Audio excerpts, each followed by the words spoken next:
نہ کوئی یہ مذہبی مسئلہ ہے، بلکہ یہ خالصتاً ایک طبی مسئلہ ہے، اور علماء کرام جو ہیں وہ بہرحال اگر سائنس کی دنیا میں کوئی نئی ایجاد آتی ہے تو وہ سائنسدانوں کا کام ہوتا ہے، لیکن پھر اس کو شرعی حدود کے حوالے سے جانچنا یہ پھر علماء کرام کرتے ہیں۔ لیکن دنیا بھر اور پاکستان کے طبی ماہرین تو یہی کہتے ہیں کہ گھر پہ رہو، گھر پہ رہو۔ تو میں بھی اس کے حق میں ہوں۔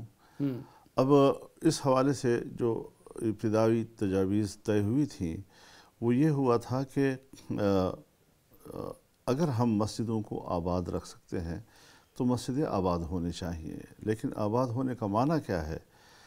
بڑی وضاحت کے ساتھ ہم نے یہ عرض کیا تھا کہ 5 وقت کی اذان اور 5 وقت کی امامت، چاہے وہاں پر موجود صرف امام اور مؤذن ہوں، چاہے وہاں پر مسجد کے کچھ خادم ہوں اور لمبے لمبے فاصلوں کے ساتھ کھڑے ہو کر بھی وہ نماز ادا کر سکتے ہیں، تو اس صورت میں پرہیز کے تقاضے بھی پورے ہو سکتے ہیں اور مسجد بھی آباد رکھی جا سکتی ہے۔ رہا یہ کہ ظاہر ہے کہ جو لوگ مسجد میں نماز پڑھتے ہیں بلکہ اس کے عادی ہو جاتے ہیں، اور خاص طور پر ایسی وبائی صورتحال میں جب ایک مسلمان سوچتا ہے کہ میں اب اللہ کی طرف جاؤں، رجوع کروں خدا کی طرف اور توبہ و استغفار کروں اور اللہ سے کہوں کہ الہ العالمین ہمیں اس مصیبت سے نجات دلا اور اس کو دور فرما، تو اس کے لیے بھی وہ مسجد کی طرف لپکتے ہیں۔ اب ایک طرف مسلمان کا جذبہ ہے، اس کی خواہش ہے، دوسری طرف احتیاطی تدابیر اور اس کا تقاضا ہے۔ تو اس حوالے سے بھی ہم نے یہ کہا تھا، نہیں تو کیا وہ اللہ گھر میں نہیں ہے؟ میں گزارش کرتا ہوں نا جی، تو اس حوالے سے بھی ہم نے یہ کہا تھا کہ لوگوں سے کہا جائے کہ وہ گھروں پہ رہے، عبادت گھروں پہ کریں، انتظامیہ ان کو کہے کہ تم گھروں پہ رہو، چنانچہ جب انتظامیہ کے کہنے پر آپ اپنے خواہش کو ترک کرتے ہیں اور اپنے گھر میں نماز پڑھتے ہیں تو آپ معذور کے حکم میں آ جاتے ہیں۔ جس طرح ایک معذور آدمی نہیں جا سکتا مسجد میں، یا بارش ہے بہت زیادہ وہ گھر سے باہر نہیں نکل سکتا، یا مرض کا خطرہ ہے، بہت زیادہ ٹھنڈ ہے، تو وہ عذر سمجھ کر پھر گھر میں پڑھتا ہے اس احساس کے ساتھ کہ میں مسجد تو جانا چاہتا تھا لیکن میں نہیں جا سکتا، تو ثواب مل جائے گا۔ لیکن مولانا صاحب آپ کے ابتدائی تلقین کے باوجود، حکومت کے فیصلے کے باوجود، بہت ساری مساجد میں اس دوران بھی لوگ باجماعت نماز پڑھتے رہے، پھر مذہبی حلقوں نے اتنا دباؤ ڈال دیا حکومت پہ کہ اب حکومت رمضان میں مساجدیں کھولنے پہ مجبور ہو گئی، تو آپ نہیں سمجھتے کہ یہ رویہ دین کے تعلیمات کی منافی تھا؟ دیکھیے دین کی تعلیمات کے تو منافی نہیں ہوگا، اس لیے کہ سب نے اس پر سوچا ہے۔ بنیادی بات یہ ہے کہ یہ جو وائرس ہے، جو جرثومہ ہے، کیا یہ صرف مسجد کو تاڑتا ہے کہ جہاں مسجد میں لوگ اکٹھے ہوں گے تو پھر میں وہیں جاؤں گا؟ دیکھیے پبلک جو مقامات ہوتے ہیں، چاہے آپ کی سبزی منڈیاں ہیں، چاہے آپ کے بازار ہیں، چاہے آج کل جو یہ 12,000 روپیہ تقسیم ہوتا ہے بینکوں کے سامنے تحت نظر، اس میں خواتین کا اجتماع ایسے گھلے ملے، خود آپ کے جو میڈیا ہاؤسز ہیں اس کے اندر لوگوں کا آنا جانا، بیٹھنا اٹھنا، تو بڑے بڑے مالز ہیں جس کے اندر لوگ جاتے ہیں، اور وہ تو یہ چیزیں جو ہیں یہ قابل اعتراض ٹھہری۔ اس پر یقیناً میں آپ سے عرض کرنا چاہتا ہوں کہ رد عمل تو یوں آیا کہ اگر یہ جگہ کھلی ہیں تو پھر مسجد کیوں بند ہے؟ نہیں وہ تو میں حکومت کے اقدامات اور پالیسی کو جاہلانہ کا میں نے نام دیا تھا، لیکن کیا تو میں نے یہ مشورہ دیا تھا ذاتی طور پر کہ یہ مناسب بات نہیں ہوگی میرے نزدیک کہ ہم کہیں کہ وہ کھلی ہیں تو مسجد بھی کھلی رہے۔ نہیں، جب مسجد نے امپلیمنٹ کیا اپنے اوپر فیصلے کو اور ہم قبول کر رہے ہیں، تو دوسری جگہ جہاں پر حکومت کی نظر نہیں پڑ رہی ہے وہاں بھی نظر پڑے اس کی، اور وہاں پر بھی قدغنیں لگائیں تاکہ لوگوں کا جمگھٹا نہ ہو اور یہ جو بیماری ہے یہ کم از کم پھیلے، اور اگر پھیل بھی جاتی ہے تو پھر وہ اس کا علاج ہو سکے، میتیں نہ ہوں اس کی وجہ سے۔ اب جو حکومت نے علماء کی مشاورت سے جو فیصلہ کیا ہے، آپ اس کو مناسب موضوع سمجھتے ہیں؟ میرے خیال میں جب ایک مسئلے پر اتفاق رائے ہو جاتا ہے اور ایک اجماع ہو جاتا ہے تو اس اجماع کا پھر احترام کرنا چاہیے۔ میری ذاتی رائے پھر میری ذاتی رائے رہ جاتی ہے، اور اس کے بعد جو تمام لوگ ایک بات پر متفق ہو گئے ہیں تو میرے خیال میں پھر اس کا احترام ہونا چاہیے۔ نہیں، آپ کی رائے اس میں شامل تھی؟ میں نے تو علماء کرام سے عرض کیا تھا جب پہلے دفعہ کراچی میں تمام مکاتب فکر یا جیسے بیت المسالک ایک اجتماع ہوا تھا، تو اس وقت بھی میں نے ان کی خدمت میں کچھ تجاویز تو دے دی تھیں، لیکن وہ ایک فورم بن گیا اور اس نے جو فیصلے کیے تو میرے خیال میں ابتدا میں تو ہماری تجاویز اور پھر ان کی جو تجاویز تھی وہ سب مشترکہ تھی جی۔ ہندوستان کے علماء کی جو آراء آئیں مسجد کے حوالے سے وہ بھی تقریباً اس کے برابر تھی، یہاں تک کہ میں نیپال کے ایک عالم دین کی وہ سن رہا تھا، جمعیت علماء کے وہاں کے ذمہ دار تھے، انہوں نے بھی یہی کہا کہ ہمیں مساجد میں بہت چند لوگ جا کر نماز پڑھنا چاہیے، زیادہ وہاں رش نہیں لیکن مولانا صاحب آپ دیکھیں عرب حکومتیں وہ آپ جانتے ہیں کہ وہاں پہ بادشاہی نظام ہے، ان کا قانون بہت سخت ہے، وہ ٹریفک کے قوانین پہ بھی عمل درآمد کروا دیتے ہیں، ان کی حکومت کے ایک اشارے پہ ہر بندہ عمل کرتا ہوا دکھائی دیتا ہے۔ پاکستان میں تو آپ کو پتہ ہے کہ جو نظام ہے، یعنی اگر سعودی حکومت چاہتی تو اس چیز کو اگر وہ حکم کریں کہ 6 فٹ کا فاصلہ رکھنا ہے، یہ کرنا ہے، تو پھر کوئی سعودی اس سے 5 فٹ کھڑا نہیں ہو سکتا، کڑا نہیں ہو سکتا۔ لیکن ہمارے ہاں تو حکومتی حکم کے عدولی کو ایک کار ثواب سمجھا جاتا ہے۔ تو آپ سمجھتے ہیں کہ پاکستان جیسی غیر منظم سوسائٹی میں، دیہاتی سوسائٹی میں، یہ جو کچھ کہا گیا ہے 6 فٹ کا فاصلہ اور صف کا درمیان میں بھی اس کو انشور کرایا جا سکے گا؟ صاف سیدھی رسک نہیں ہے؟ صاف سیدھی بات یہ ہے کہ وہ 5 آدمیوں کی جو بات ہوئی تھی اس پر بھی عمل نہیں ہو سکا، جمعے کے اجتماعات پر بھی کنٹرول حاصل نہیں کیا جا سکا، اور پھر اس پر جو زیادتی پہ زیادتی ہوئی ہے وہ یہ ہے کہ مسجد کے امام اور خطیب کے خلاف FIR بھی کاٹی گئی، اس کو گرفتار بھی کیا گیا، اس کو مسجد سیل کرنے کی دھمکی بھی دی گئی، حالانکہ یہ اس کے فرائض میں سے نہیں ہے، یہ سرے سے اس کی ڈیوٹی نہیں ہے۔ اس نے تو آپ کو سپورٹ کرنا ہے کہ جب انتظامیہ لوگوں سے کہے کہ مسجد میں مت آؤ، گھروں میں پڑھو، تو امام صاحب بھی لوگوں کو کہے کہ آپ کو ٹھیک کہا جا رہا ہے، جو آپ سے کہا جا رہا ہے آپ اس کو تسلیم کر لیں، اس میں آپ کو گھر پہ بھی نماز پڑھنے کا ثواب ملے گا۔ امام نے ایسا کیا، لیکن اس کے باوجود ہماری ایڈمنسٹریشن نے اپنی نااہلی چھپانے کے لیے پھر علماء کرام پر حملے کیے، ان کی مسجدوں پہ چڑھ دوڑے، جوتوں کے ساتھ مسجدوں میں اندر داخل ہوئے، اور تو اس طریقے سے جو غلط اس کو ٹریٹ کیا گیا، تو نااہلی تو ہے، اس میں تو کوئی شک نہیں کہ حکومت یہاں پر ناکام ہے۔ علماء کی سب سے بڑی جماعت کے سربراہ بھی ہیں، زیادہ تر ائمہ مساجد بھی پاکستان کے وہ آپ کی جماعت سے متعلق ہیں، آپ کو فالو کرتے ہیں۔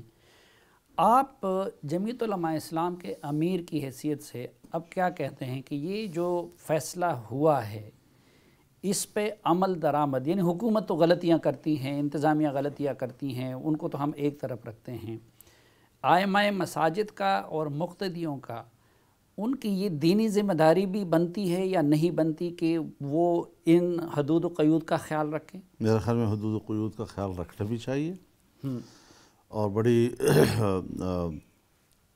وثوق کے ساتھ اس بات کا خیال رکھنا چاہیے، اور میں آپ کے سامنے موجود ہوں، میں اس کا پورا احتیاط کروں گا، میں گھر میں نماز پڑھوں گا، تراویح بھی گھر میں پڑھوں گا، کوشش کروں گا کہ میں مسجد کی طرف جا کر وہاں کسی اجتماع کا ذریعہ اور سبب نہ بنوں۔ آپ یعنی اس مرتبہ تراویح گھر پہ پڑھیں گے، انشاءاللہ، اور یہی 6 فٹ کا فاصلہ یہی ہوگا برقرار، انشاءاللہ۔ گھر کے افراد ہی ہوں گے، گھر کے افراد ہی ہوں کوئی گے، زیادہ نہیں ہوں گے اس میں، جو ہمارے گھر کے اپنے اندر بھائی ہیں، بیٹے بھتیجے، یہی لوگ ہوں گے، آپس میں زیادہ تو نہیں ہوں گے۔ لیکن ہمارے کچھ لوگ اس کو جو ہے نا توکل علی اللہ، اور وہ کہتے ہیں کہ نہیں جی اس دوران تو اللہ پہ توکل کرنا چاہیے، تو میں اس لیے وہ رائے آپ کی جاننا چاہ رہا تھا کہ یہ جو حکومتی فیصلہ ہے اس کا احترام، جس سے دوسروں کی زندگیوں کو بھی خطرہ ہے، اس پہ عمل درآمد دین کا بھی تقاضا بن جاتا ہے کہ نہیں؟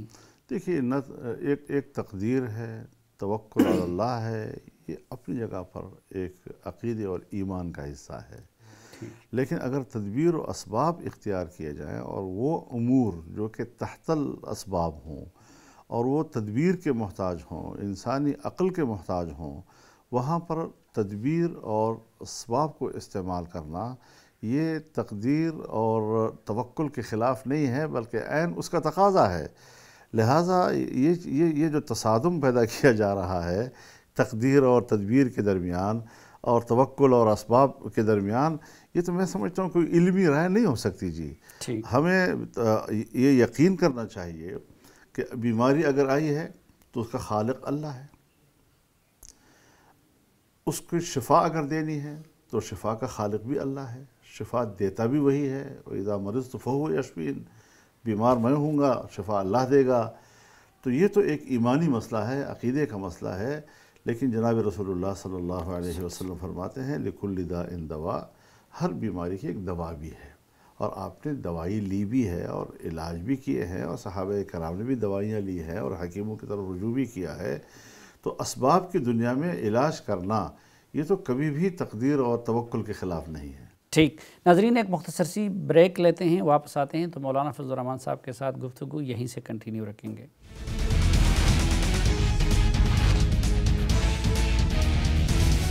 ہمارے ساتھ ہیں جمعیت علماء اسلام کے سربراہ جناب مولانا فضل الرحمان صاحب. مولانا صاحب، ایک اور بھی پہلو ہے. پاکستان میں ہمارے جتنے بھی مدارس ہیں، جتنے بھی مساجد ہیں، وہ لوگوں کے صدقات اور خیرات سے چلتے ہیں. عرب دنیا کی طرح ہمارے ہاں کوئی سرکار کی طرف سے مساجد کے انتظام کا کوئی ذریعہ نہیں ہے. یہی رمضان کا مہینہ ہوتا تھا کہ جس میں ان مساجد کو، ان کے ائمہ کو زیادہ تر خیرات اور صدقات مل جاتے تھے. اب بعض لوگ ایک یہ بھی تو خیر الزام لگاتے تھے نگیٹیولی کہ علماء کی طرف سے ریزسٹنس کی ایک وجہ یہ بھی تھی. لیکن بہرحال یہ یقینی ہے، ایک تو یہ ہے کہ زیادہ تر وہ خیرات اور صدقات اب کے بار وہ کرونا کے متاثرین کی طرف جائیں گے. پھر مساجد میں وہ تعداد بھی نہیں ہوگی. تو ہم یہ سمجھ سکتے ہیں کہ ہمارے زیادہ تر جو ائمہ مساجد ہیں یا وہ بھی غریب لوگ ہیں، وہ بھی مالی بحران کے اس مرتبہ زیادہ شکار ہوں گے. اس حوالے سے آپ کیا سمجھتے ہیں کہ اس کا کیا حل ہو سکتا ہے؟ پہلی بات تو میں آپ کے بات کا جواب دینے سے پہلے یہ عرض کرنا چاہتا ہوں کہ یہ جو ریلیکسیشن دی گئی ہے، یہ اگر گورنمنٹ نے دی ہے تب بھی پبلک کے دباؤ کے نتیجے میں دی ہے. اگر علماء کرام بھی نرم پڑے ہیں تو وہ بھی اپنے محلے اور علاقے کے پبلک کے دباؤ کی وجہ سے. تو اس میں میرے خیال میں سوائے صرف ائمہ کرام کو اور ان کو زیر بحث لانا شاید مناسب بات نہیں ہے. پبلک کا ایک پریشر ہے، ایک دباؤ ہے، جس میں ایک درمیانی راستہ اختیار کرنے کی کوشش کی گئی ہے اور اس پر ایک اتفاق رائے حاصل کیا گیا ہے. رہی بات یہ، میں آپ کے اس سوال کا یہ فائدہ اٹھاتے ہوئے بات کرنا چاہتا ہوں کہ جہاں ہمیں اس بات کا فکر ہے کہ مزدور، محنت کش، دہاڑی دار، روزمرہ کی بنیاد پر کمانے والا، چنگشی ڈرائیور، رکشہ ڈرائیور، تانگے والا، اگر آج وہ بے روزگار ہے اور ہمارے جو اہل ثروت لوگ ہیں وہ پیکج بنا کے ان کے گھروں تک پہنچا رہے ہیں، تنظیمیں پہنچا رہی ہے، چاہے میری جماعت ہو، چاہے دوسری جماعتیں ہوں، تنظیمیں ہوں، انجمنیں ہوں، بازار کے لوگ ہوں، یا یہ کہ اپنی حیثیت میں کوئی خود کام کر رہا ہو، یہ اپنی جگہ پر بالکل صحیح ہے.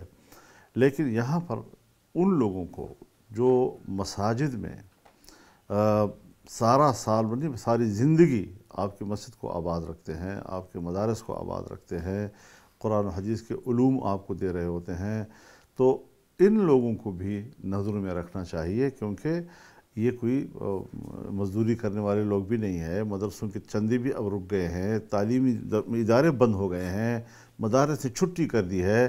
تو ان کو بھی نظر میں رکھنا چاہیے اور ان کے بچوں کا اور ان کے روزگار کے لیے بھی لوگوں کو فکر مند ہونا چاہیے. صاحب ثروت لوگوں کو اپنا پیسہ ادھر بھی متوجہ کرنا چاہیے. یہ میرے ایک گزارش بھی ہے آپ کے اس سوال کا فائدہ اٹھاتے ہوئے. تاہم یہ ایک بڑی مشکل ہے اور سنجیدہ امر ہے کہ لیکن یہ بات مد نظر رہے کہ اگر ایک مولوی صاحب 5 وقت نماز پڑھاتا ہے اور آپ سے کہتا ہے کہ چلو مسجد میں لوگوں کو آنے دیں، محدود طریقے سے ہم قالینیں اٹھا لیں گے، فرش کو ہم ہر نماز کے بعد دھوتے رہیں گے، اس سے اس کے پاس کوئی پیسہ نہیں آ جاتا جی. وہ جو پیسہ آتا ہے پورے ملک کے اندر ایک ہر مدرسے کا ایک اپنا حلقہ بنا ہوا ہوتا ہے اور مدرسے کا محتمم یا اس کا انتظامیہ یا نمائندہ انہی لوگوں کے پاس جا جا کر ان سے وہ سالانہ جو ہے امداد وہ دیا کرتا ہے، وہ اکٹھا کرتا ہے. کبھی تھوڑی سی اس میں کمی بھی آ جاتی ہے، کسی اور طرف سے کوئی نئے لوگ ان کو مل جاتے ہیں. تو آج بھی اگر مدرسوں کی چھٹیاں ہیں اور لوگوں کا آنا جانا جو ہے اس وقت اس پر قدغنے ہیں، یا یہ کہ متمول لوگ اپنی ہی ماحول میں پیسہ خرچ کر رہے ہیں جو وہاں پر بے روزگار، تو اس کا بھی کوئی متبادل نظام ہونا چاہیے ان کے پاس، کہ ان کے ماحول میں جو مدارس کا نظام ہے اور وہاں پر جو لوگ خدمات سر انجام دے رہے ہیں، یہ بھی تو امت کے بچوں کو تعلیم دے رہے ہوتے ہیں اور ایک بہت بڑی خدمت سر انجام دے رہے ہیں، اور بے سر و سامانی کے عالم میں کہ جس پر کوئی اسٹیٹ کی طرف سے بھی کوئی ان کی وہ سرپرستی نہیں ہو رہی، نہ ان کی حوصلہ افزائی ہے، اور بالکل ہی ایک پبلک سیکٹر میں آزادانہ طور پر رضاکارانہ طور پر وہ کام کر رہے ہوتے ہیں۔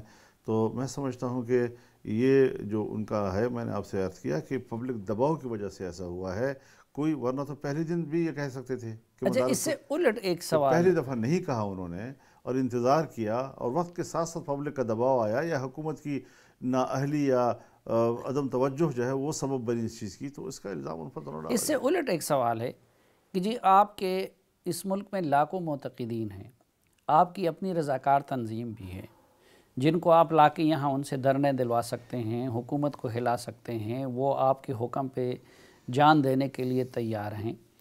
تو اس بحرانی دور میں آپ لوگ خود، یعنی آپ کی تنظیم لوگوں کی خدمت کے لیے کیوں آگے نہیں بڑھی؟ یہ بڑا اچھی بات آپ نے کہی ہے۔ میرے خیال میں سب سے پہلی جماعت وہ جمعیت علماء اسلام ہے کہ جس نے پورے ملک میں ہر ضلع کی انتظامیہ کو براہ راست اپروچ کر کے اپنی خدمات حوالے کرنے کا اعلان کیا تھا۔ اور آپ جانتے ہیں کہ موجودہ حکومت کے حوالے سے ہمارا موقف کیا ہے۔ ہمارا صرف موقف ہی نہیں، ان کے خلاف ہمارے رویے بھی آپ جانتے ہیں اور دیکھتے ہیں، لیکن یہاں آ کر ہم نے کہا کہ نہیں، اختلاف اپنی جگہ پر ہوتا ہے، لیکن یہ اب مسئلہ ایسا ہے کہ جو پوری قوم کا مسئلہ ہے، ہر شخص کا مسئلہ ہے۔ آپ نے شاید وہ کلپ دیکھا ہوگا کہ جب ڈیرہ اسماعیل خان میں ہمارے کارکن جو ہیں وہ راشن تقسیم کر رہے تھے، تو ہم نے تمام سیاسی پارٹیوں کو، ایون کہ ہم نے پی ٹی آئی والوں کے عہدیداروں کو بھی کہا کہ اگر آپ کو ضرورت ہو تو ہم آئیں، آپ کو بھی حوالے کرتے ہیں، آپ اپنے علاقوں میں اگر آپ کی نظر میں کوئی ایسے ہوں کہ جن تک کوئی چیز نہ پہنچی ہو تو ہم اس کے لیے بھی تو تیار جب ہیں۔ حکومت نے ٹائیگر فورس بنا دی اس کام کے لیے، تو آپ لوگوں نے اپنے رضاکار ان کے کیوں حوالے نہیں کیے؟ دیکھیے، ہم نے تو رضاکاروں کے حوالے کیے ہیں، اور رضاکار ہمارے ہر جگہ پر کام کر رہے ہیں، جہاں پر کیس زیادہ ہیں، کہیں پر کیس کم ہیں، کہیں پر لوگوں کا میل جول ہے، کہیں پر نہیں ہے، اس کے مناسبت سے ہر ضلع ہمارا جو ہے وہ متحرک ہے، رضاکار متحرک ہیں، رات کی تاریکیوں میں جا کر تاکہ پبلک نہ دیکھے، اور ان کے دہلیز پر جا کر وہ راشن چھوڑتے ہیں اور واپس آتے ہیں، اور اس طریقے سے خدمت انہوں نے کی ہے۔ میں یہ نہیں بالکل کہوں گا کہ خدا نخواستہ ہمارے علاوہ کوئی اور ایسا کام نہیں کر رہا یا خدمت نہیں کر رہا، میں ان کو بھی خراج تحسین پیش کرتا ہوں، لیکن آپ نے میرے رضاکاروں کے حوالے سے جو بات کی ہے، میرے خیال میں جس طرح ان کو اپریشیٹ کرنا چاہیے، شاید ہماری میڈیا نے اس کا حق ادا نہیں کیا، لیکن بہرحال اللہ دینے والا ہے، اچھا، اور وہ لیکن لوگ دیکھنے کہتے والا ہیں ہے۔ کہ اس معاملے میں آپ لوگ بھی سیاست سے بالاتر نہیں ہوئے، اور حکومتی ایفرٹس کو جس طرح اپریشیٹ کرنا چاہیے تھا وہ آپ جیسے لوگوں نے نہیں کیا۔ اگر حکومت کی کوئی ایسی ایفرٹ سامنے آئی ہیں، دیکھیے میں ایک گزارش آپ سے کروں، جس طرح پورے ملک میں جمعیت Ulema Islam P T I کی سخت اپوزیشن ہے، کچھ اسی طرح اسی کے قریب سندھ میں بھی جمعیت علماء اسلام وہاں سندھ حکومت کے مقابلے میں اچھی خاصی تند اپوزیشن کرتی ہے جی، لیکن آپ نے دیکھا جی کہ ہم نے سب سے پہلے کہا کہ جو صوبہ سندھ کی حکومت کر رہی ہے ہم اپریشیٹ کرتے ہیں جی۔ ہم نے اس حکومت کے حوالے سے بھی، جب آپ بتائیں، جب حکومت جو ہے میرے صوبے میں پی ٹی آئی کی ہوگی، جب پنجاب میں پی ٹی آئی کی ہوگی، ایڈمنسٹریشن اس کے ہاتھ میں ہوگی، اور میں ان کو جا کر کہہ رہا ہوں کہ ہماری خدمات آپ کو حاضر ہیں، تو اس کا معنی یہ ہے کہ ہم نے اختلاف سے بڑھ کر، لیکن اب نااہلیاں کہاں ہوئی ہیں؟ آپ دیکھیں جی، تفتان سے لوگ آتے ہیں اور کوئی 3-4 ہزار لوگ بیک وقت اندر آتے ہیں، چاہیے کہ وہاں پر جب ایک دفعہ وبا پھیلی ہوئی ہے تو وہاں سے جب ہمارے ہاں انٹر ہوتے ہیں، بھلا وہ کسی مسئلہ سے تعلق رکھتے ہیں، یہ کوئی مسئلہ نہیں ہے، میں ایک بطور پاکستانی کی بات کر رہا ہوں، اس پاکستانی کو خود بھی محفوظ رکھنا، اس پاکستانی سے دوسرے معاشرے کو بھی محفوظ رکھنا، یہ حکومت کی ذمہ داری تھی۔ پورے ملک میں وہ لوگ پھیل گئے، آج بھی کوئی ایسا قرنطینہ نہیں ہے کہ جہاں کہا جا سکے کہ واقعی وہ لوگ محفوظ ہیں، باقاعدہ ان کی علاج معالجہ ہو رہا ہے، باقاعدہ ان کی ٹریٹمنٹ ہو رہی ہے، کہیں بھی ایسا نہیں ہے جی۔ دیکھنے میں تو یہ قرنطینہ ہے۔ اب میں اس حوالے سے کچھ آپ سے عجیب آپ نے میرا ذہن چلا دیا ہے، یہاں عجیب سے کام ہو رہے ہیں جی۔ ایک تو لوگوں کو، عام لوگ پرائیویٹ سیکٹر میں مدد زیادہ پہنچا رہے ہیں بنسبت حکومت کی۔ حکومت صرف باہر کے قرضوں کو معاف کروانے اور نئی مدد حاصل کرنے کے لیے کرونا کو استعمال کر رہے ہیں۔ تو یہاں تک ہوتا ہے مثال کے طور پر کسی بھی محلے میں کسی بھی وجہ سے کوئی میت ہو جاتی ہے، وہ گھر والا بیچارہ اپنی میت کا اعلان نہیں کر سکتا کہ آؤ لوگوں جنازہ پڑھیں، یکدم سے لوگ پہنچ جاتے ہیں جی آپ اس کو کرونا میں لکھوائیں جی۔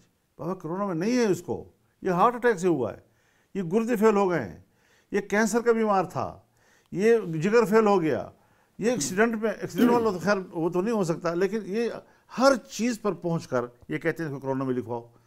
اب یہ ریشو غیر ضروری طور پر بڑھانا، جبکہ آج اگر 22 کروڑ آپ کی آبادی ہے تو 4,500 آپ کی روزمرہ کی وفات عام طور پر لیکن یہ ہے۔ تو خود جس سندھ حکومت کی آپ تعریف کر رہے ہیں، اس وزیر اعلیٰ سندھ نے کہا تھا کہ ہو سکتے بہت سارے کیسز وہ کرونا کی وجہ سے لوگ مرے ہوں، لیکن ہمیں پتہ نہیں ہے کہ ہم ان کو کرونا میں ایڈ نہیں کر رہے۔ دیکھیے یہ غلط بات ہے۔ حضرت کرونا والا جو ہے وہ چیخ رہا ہوتا ہے کہ بھئی وبا آ گئی فلانے علاقے میں جی۔ اگر بالفرض نہیں ہے پتہ تو اس کا وہ مجرم نہیں ہے، لیکن بات یہ ہے کہ اگر کرونا نہیں ہے تو اس کا تو پتہ لگ گیا ہے نا۔ مجرم کے لفظ سے مجھے یاد آیا، میں تو یہ عرض کرتا رہتا ہوں کہ اس حوالے سے حکومت کا کردار اگر جاہلانہ ہے تو آپ نہیں سمجھتے کہ اپوزیشن کا بھی مجرمانہ ہے؟ نہ کوئی اس دوران اپوزیشن اکٹھی ہوئی، نہ کوئی لائحہ عمل دیا، نہ حکومت کو کوئی تجویز دی، نہ کوئی متبادل رستہ نہیں، دیا۔ ایسا نہیں ہے حضرت، میرے خیال میں اس بارے میں بھی میں جو بات آپ سے کروں گا پھر آپ فیصلہ کریں۔ سب سے پہلے اپوزیشن نے اپنا اجلاس کیا جی۔ میرے خیال میں میاں شہباز شریف صاحب جب باہر سے آئے تو انہوں نے فوری طور پر، پھر بلاول صاحب نے بھی رابطے کیے تو ایک اجلاس ہو گیا، اور میں تو ڈیرہ اسماعیل خان میں تھا، میرے ساتھ بات چیت ہوئی، میں نے کہا بالکل ہونا چاہیے، ایک ویڈیو لنک کے ذریعے وہ ہوا سارا جی۔ ظاہر ہے کہ اس اجلاس میں کیا ہونا چاہیے، کچھ تجاویز انہوں نے طے کی تھی جی۔ اس کے بعد 25 مارچ کو اسپیکر صاحب نے ایک اجلاس بلایا۔ اسپیکر صاحب کے اجلاس میں عمران خان صاحب آئے، 2-4 منٹ اپنی گفتگو جھاڑی اور چلے گئے اور میٹنگ چھوڑ گئے۔ بھائی وہ آپ جب ایک دفعہ شریک ہو چکے ہیں، اپوزیشن لیڈر سارے موجود ہیں، آپ کو تجاویز دے رہے ہیں، آپ خود سنیں اس کو۔ چیف ایگزیکٹو تو آپ ہیں نا، وہ تو صرف ایک کنوینر کے طور پر کنوین کر رہا ہے نا، اس کے علاوہ تو اسپیکر صاحب کو کوئی ذمہ داری نہیں ہے جی۔ اب وہاں سے بھی غیر سنجیدگی کا مظاہرہ ہوا۔ اس کے بعد 6 اپریل کو پھر یہ اجلاس بلایا گیا اسپیکر صاحب کے حوالے سے۔ یہ حضرات باوجود تحفظات کے کہ اب تک ہمارے تجاویز پر آپ نے عمل ہی نہیں کیا ہے، آپ مجھے کس لیے بلا رہے ہیں، پھر بھی آئے۔ جب پھر آئے تو جس وقت یہ ان کے مشیر صحت اجلاس میں تشریف لائے ہیں، میرے خیال میں 15-20 منٹ کے بعد خود ہی کہتا ہے ہم تو غلط بیٹھے ہیں۔ بابا غلط بیٹھے ہیں تو ٹھیک بیٹھ جاؤ، فاصلے کا نہیں ہے تو فاصلے کے ساتھ بیٹھ جاؤ، نہیں اجلاس ملتوی کر دیا اور ابھی تک بلایا ہی نہیں ہے جی۔ اب یہ جس اب طریقے ایسی سے صورتحال میں دیکھیے اپوزیشن تو مایوس ہو گئی ان لوگوں سے کہ انہوں نے نہ پہلے دن کی تجاویز کو سنجیدہ لیا، نہ دوسری میٹنگ کی تجاویز کو سنجیدہ لیا، نہ تیسری میٹنگ کی تجاویز کو سنجیدہ لیا۔ پھر یہ علماء کرام کا سوال آ گیا کہ جی جیسے مساجد ہی ذمہ دار ہوں، تو پھر انہوں نے اپنی تجاویز دیں، اور آج آخری میٹنگ شاید عارف علوی صاحب کے ساتھ۔ ناظرین ایک مختصر سی بریک لیتے ہیں، واپس آئیں گے تو مولانا صاحب کے ساتھ تھوڑی سی سیاست کی بھی بات کریں گے، ہمارے ساتھ رہیے۔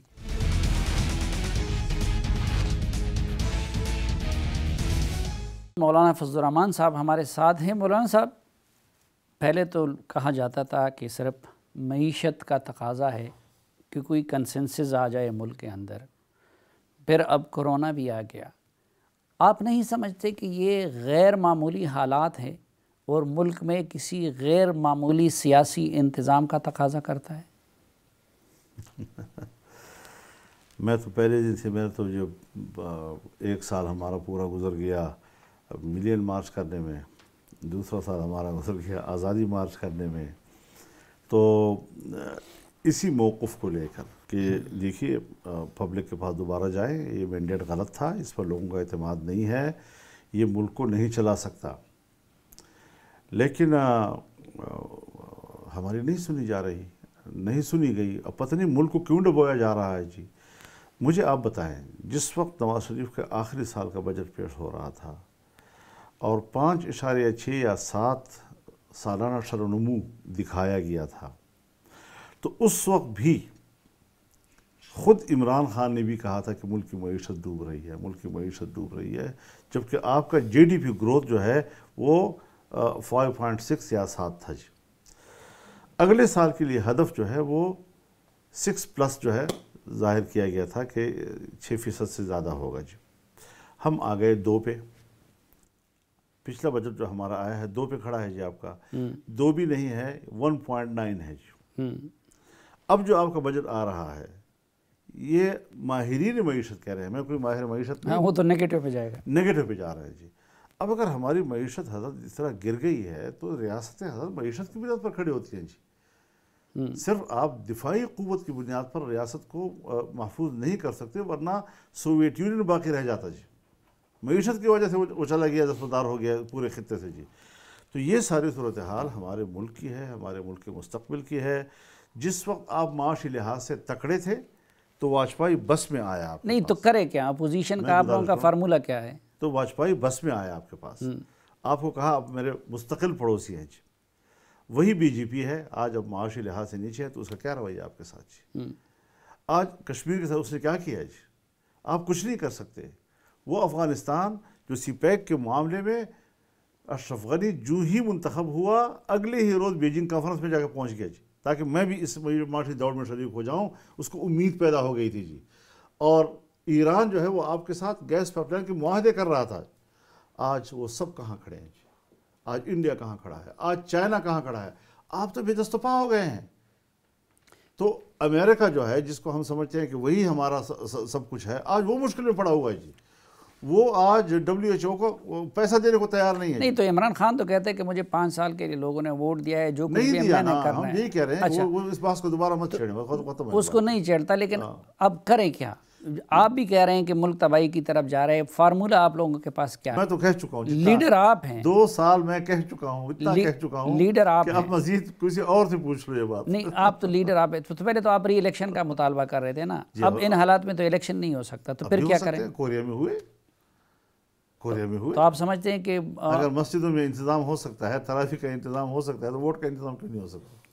نہیں تو آپ سمجھتے ہیں کہ موجودہ حالات مسئلے کا حل ری الیکشن ہے؟ میرا خیال ہے الیکشن کے علاوہ کوئی پھر ہوگا نہیں، پھر غیر آئینی ہوگا جی. تو اپوزیشن کی باقی جماعتیں تو آپ کے ساتھ اس معاملے میں ہمنوا نہیں ہیں؟ باقی جماعتیں اس پوزیشن پہ تو ہمنوا ہیں. اب یہ کہ اس کورونا میں ہوں یا نہ ہوں، اس پر میٹنگ نہیں ہوئی. اور اگر اس سے پہلے ایک کنسنسس گورنمنٹ بن جائے جو پہلے اس بحران سے نمٹے، پھر معیشت سے نمٹے. اگر سنجیدہ تجویز اس حوالے سے آتی ہے، ایک ہے کہ آئینی طور پر ہمارا راستہ کیا ہونا چاہیے، یہ الگ بحث ہے. ایک یہ کہ ملک آپ کا اس حد تک ڈوب گیا ہے کہ شاید آپ کو کوئی عارضی انتظام کرنا ہوگا، وقتی انتظام کرنا ہوگا. یہ بھی ایک سوال ہے، اس پر بھی لوگ سوچ سکتے ہیں، اور اس کو بھی وہ بے شک آئین سے ماورا ہو، یعنی اس کو اسٹڈی کیا جا سکتا ہے نا کہ کیا صورت ہو سکتی ہے جی. تو ہمیں کوشش کرنی چاہیے کہ ہم آئین سے باہر نہ نکلیں، لیکن آئین جتنے ہمیں گنجائش دے سکتا ہے اس کے حوالے سے ہمیں اسٹڈی تو کرنی چاہیے. اس پر سیاسی جماعتوں کو بیٹھ کر ایک لائحہ عمل تو سوچنا چاہیے، اور خاص طور پر جو مقتدر قوتیں ہیں ان کو اس حوالے سے سوچنا ہوگا. لیکن آپ اسلام آباد آئے تھے حکومت گرانے کے لیے، پھر آپ اپریل مارچ کا وعدہ وعید کر کے امید دلا کے چلے گئے. مارچ بھی گزر گیا، اپریل بھی گزر گیا، اس وعدے کا کیا ہوا؟ اب میرا خیال میں اس کو سوائے اس کے کہ ایک گلہ شکوہ تلخی کے علاوہ اس وقت کورونا میں اس کا کوئی فائدہ نہیں اس کو ڈسکس کرنے کا. اس وقت جو ہم جس بحران سے ہم دوچار ہیں، اگر شاید یہ حالات نہ ہوتے تو ہم بڑے کھل کر میدان میں آ کر یہ مسائل، اس وقت سارے ادارے ہمارے جو ہیں وہ ایک انسانی مشکل سے دوچار ہیں، اور یہاں پر میں کسی ایک تلخ موضوع کو لے کر ایسی فضا نہیں پیدا کرنا چاہتا کہ آلریڈی ہم ڈیوائیڈڈ ہیں اور مزید ہم ڈویژن پیدا کرنے کی کوشش کریں۔ اپنی جگہ پر سب سمجھتے ہیں کہ ہمارا موقف کیا ہے، سب سمجھتے ہیں کہ طے کیا ہوا تھا، سب سمجھتے ہیں کہ اس پر عمل درآمد کیوں نہیں ہوا، لیکن تاہم پردہ پوشی کے لیے بہرحال یہ کورونا وغیرہ کے حالات پیدا ہوئے ہیں، تو اس سے ہمیں نکل جانا چاہیے۔ چلو اس وقت آپ میدان بھی ہے اور کرونا کی وجہ سے یہ دھیان ہی نہیں کرانا چاہتے ہیں، لیکن وعدہ تھا کیا اور کیا کس نے؟ بعد میں پھر کریں گے انشاءاللہ، بعد میں پھر کریں گے۔ چلیں ناظرین، یہ باتیں مولانا صاحب نے بہرحال یہ وعدہ کیا، اللہ کرے کہ اس کرونا کی وبا سے جلد از جلد ہمیں نجات مل جائے اور ہم جلد از جلد ایک نارمل قوم کی طرح جینا شروع کر دیں۔ پھر مولانا صاحب سے پوچھیں گے کہ وعدہ کس نے کیا تھا، مولانا صاحب نے قوم سے جو کہا تھا وہ کیوں نہیں ہو سکا، اور آگے ان کے کیا ارادے ہیں۔ آج کے لیے اجازت دیجیے، اللہ حافظ۔